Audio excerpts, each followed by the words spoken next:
Okay, we have a couple of farmers who are going to tell us a bit about their operation and various aspects of carbon farming as well, Stuart, where that fits in. Anyway, we have Stuart Crosthwaite and Scott McKillop. I don't have a bio for Scott at all, but in general terms, they are farmers in the Kiwa Valley, Gundowring area. I know where Stuart is. Dairy farmers. Stuart's done a couple of things off-farm. He's worked in sort of more research side, but eventually ended up on the family farm. And if you two would like to come up and give your presentation. Firstly, thanks for inviting us along. It gets us out of the afternoon milking, which is good. We were asked to talk about the modern dairy farm and where the modern dairy farm might be in 10 or 20 years' time. And when you start thinking, well, when I started thinking about that, and Scotty, it's no different to, I really don't think the modern dairy farm in the future will be any different to what we're doing now. It's all like the picture there. There's some good operators that are just about to take off and some not so good operators that are about to burn. So like the plane diag picture, why not invest in a dairy business? It's, this is Scotty's favourite picture, and why he's a dairy farmer. But it's like an airline. It's about doing the basics really well. It's about understanding what the key drivers of your industry and your business are, and it's no different from either an airline or a dairy farm. Let's not pigeonhole ourselves into an industry that is special, and we have a certain set of negative things that are going to influence us. And too often, particularly on the radio and so on, we hear so much negative stuff. And from our point of view, there's a lot more positives than negatives. And look, if you don't enjoy it, go and do something else. Go and fly a plane, or go and watch the ladies dancing around the pole. But enjoy it. It's exciting. Particularly in the dairy industry, we've got an amazing array of technology that we can implement and adapt on our farms, and with that, it's very productive. The potential in the northeast in particular, and we're here to, I suppose, fly the flag for that part of the world, but we really think it's probably untapped potential here in the northeast. And Scotty and I, both on our farms, have lifted production quite dramatically in the last 5 or 6 years, and there's no reason why other parts of the area can't do as well. We know it's very, very profitable if you've got your farm set up and working right. And if you're adopting the technology and you're investing in your business, dairying's great because it's so responsive. You can see an improvement in the milk vat tomorrow by doing something today. So why wouldn't you dairy farm in the northeast? When you really have a cold hard think about it, we've got a great set of resources. Land's pretty cheap relatively around the state. We've got great access to high quality water. I think we've got a really reliable climate. We always have a wet winter, and on the back of that wet winter we always have some sort of silage harvest, and then we use that to manage through the summer. And it's a beautiful area to live, and it took both of us to go and work away from our farms to realise that the northeast had, was a great part of the world to live. And we also, being in the dairy industry, we have a great service centre in Albury-Wodonga and a great pool of potential labour, and we know it's productive and profitable.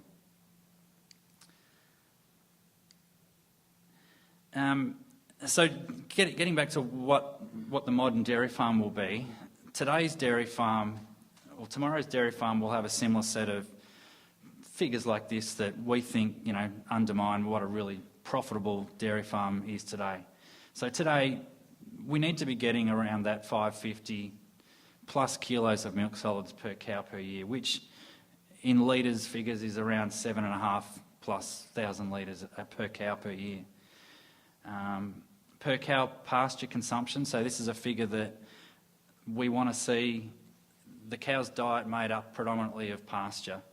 So it's okay to have trucks coming in and bringing feed into the farm, but to be profitable and to be sustainable on a dairy farm here in the northeast, you need to be diluting that a lot with pasture. Farming's about being disciplined, and it's like flying the plane. That pilot needed to be a bit more disciplined, but the farmers need to be disciplined with how much debt they take on, so you can service what you've got and be able to feed the family. And cost of production, given that we've diluted a lot of the diet with cheap pasture, we need to have a low-cost dairy system. And we need to set our farm up. So in the northeast, we generally have conservative stocking rates, and we need to be strict with that. We need to understand that we've got a variable climate within the seasons, and our stocking rate's there to cater for that. Calving dates and patterns, and we're adapting to climate change. We're now seeing, I don't know whether it's climate change or just good management, but when you're improving your farm and getting better pasture species on your farm, you're starting to grow a lot more through those colder months. So we're going to do a bit of a tag team. Scotty? So actually, Stewie and I are neighbours and grew up together, so we've known each other for our whole lives and possibly longer. So Stewie said, it's discipline. It's about discipline in any business, regardless of what you're doing. We are running a business. It's not just running a farm for the sake of running a farm and having a nice lifestyle. We're running a business. John Mulvaney, who's probably the preeminent dairy consultant in Victoria, he said to us that probably only 5% of farmers he deals with actually deal with cash flow budgets, which is a pretty staggering figure. That was dairy farmers. Quite a few people are used to handling them when they know the key settings, so they may not use them as often, but I know Stewie does and we do. I'm on my budget every couple of nights, adjusting things and altering what we've got. So watch and monitor your cash flow, and we deal in a volatile trading environment. We're about to probably see a 15 to 20% reduction in our milk price coming from the 1st of July. So having an understanding of what drives your profit and this 2020 focus is really important, because when we're going to see this drop in our income, possibly in the vicinity of $150,000 in the coming season, nothing else changing, you have to know what your key drivers are of the profit on your farm. So making good decisions on time become even more important, and don't make it overcomplicated. You don't have to make it too complicated. It's a pretty simple system, as Stewie said, of getting good cows, growing grass, grazing that grass and turning it into milk. So, but having a good understanding of the basic things that drive your profit is very important. Do the simple things really well. I come from an animal nutrition and an agronomy background after I left uni. So growing and utilising as much feed per hectare, the most profitable dairy farmers in the state, regardless of what area you're in, are the ones who grow the most grass and utilise the most grass, not just grow it but actually use it. And that can either be through direct harvest by cows grazing it, or through phytoconservation of silage and hay and so forth. We need to understand the climate you're working in, and you need to be adaptable.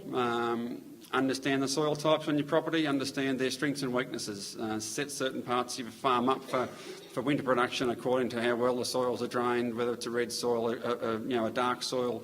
Match your pasture species to your soil types on your farm, so you can maximise the amount of grass you can grow during the season. There's a thing in the dairy industry we've been using, which has been rolled out in recent probably 5 years or so, Stu, called FPFP, or Feeding Pastures for Profit. It's a really good principle set up by some guys from the DPI, and they're also farmers themselves, which schools people up on understanding basically mainly around ryegrass pastures, but how to manage those pastures and get the most out of them. So a well-run grazing management practice is very important. What's the weather like a hawk? We've all got smartphones and these things these days, or mobiles, computers and so forth. There's no excuse for not getting seed or fertiliser or something out on time these days. There's that many forecasts you can look at. We've probably got about 10 between us that we consult at various different times. But make sure you're well resourced in keeping an eye on what the weather does, because that is really critical in getting those timely things right. The other important thing is a good quality herd of cows. We need good quality genetics in the cows that we're milking to make sure they have the ability to convert the feed that we're growing into as much milk as possible.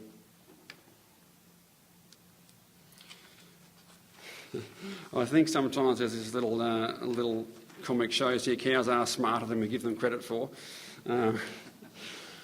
But innovation on farm is really important. Reproductive management is something that's becoming harder and harder in the dairy industry, probably because we're getting cows that are producing more and more milk over a lactation. So with those higher milk production levels come increased challenges in terms of the nutritional requirements of the animal, and therefore trying to get those cows back in calf, because without cows in calf we can't keep going. So there's big challenges with that. There's a lot of international genetics that we utilise these days, and there's also a lot of genomics also coming into the system, which is the genetic screening, I suppose, of both cows and pastures. There's a fair bit being done in pasture systems as well. Within the dairy industry and the beef industry too, there would have been, I think, progeny test systems where young bulls might be identified as coming on as being the next big thing. The genomics actually accelerates that process, and they're actually selecting bulls without having to go through the years and years and years of progeny testing to actually work out whether that bull is going to be good enough or not through actual physical evaluation. It's the DNA profile of those animals that's actually alerting us to who's the best up front, and that's therefore accelerating the rates of gain in reproductive performance in the industry. Efficiency on farm is certainly something I think dairy farmers are pretty good at taking up. Robotics is one that's starting to take on a little bit more. Also, there's a lot more labour-saving equipment. Stewie's just put in a fairly big new dairy. There's a lot of labour-saving equipment that we can utilise in the dairy industry to make our job that bit easier and also more enjoyable, probably. Continually investing in your business. If we're not throwing money at our farms, they're becoming unattractive to pass on to the next generation. And I think that's half the problem with a lot of the farms that are going out of the industry. They've stopped investing in their business, and in particular, when we came home, I know our pastures had really deteriorated, and so we've spent a lot of time over the last 6 years improving pastures, infrastructure in the dairy. If the dairy's not up to speed and it takes you 4 hours to milk the cows, it's not that much fun. So there needs to be that continual investment to keep that sort of equipment up to speed. And the herd and the cattle, I won't go on about what Scotty was just saying, but I reckon it's amazing that in our dairy farm over the last 4 or 5 years we've used semen from bulls from Germany and Italy and Canada and the UK and America and even a few from Australia. And we can pick cows. We're selecting cows for bigger muzzle width, which, more feed per bite. And it gets down to that sort of fine-tuning. Efficiency, making work easier.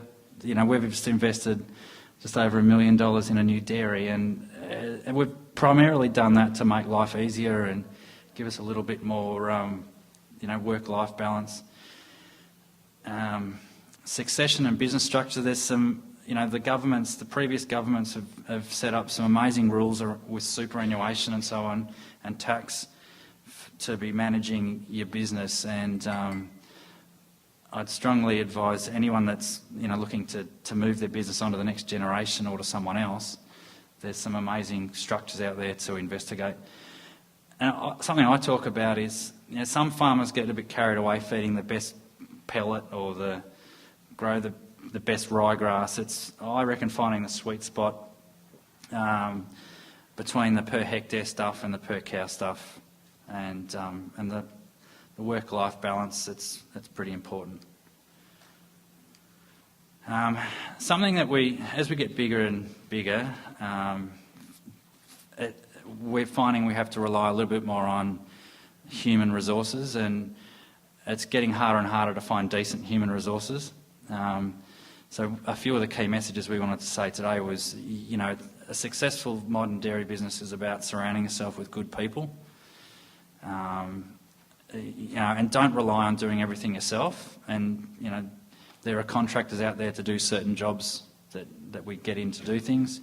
A lot of farmers need to probably improve their skills in terms of employing people, and I think a lot of that is just finding the right person in the first place.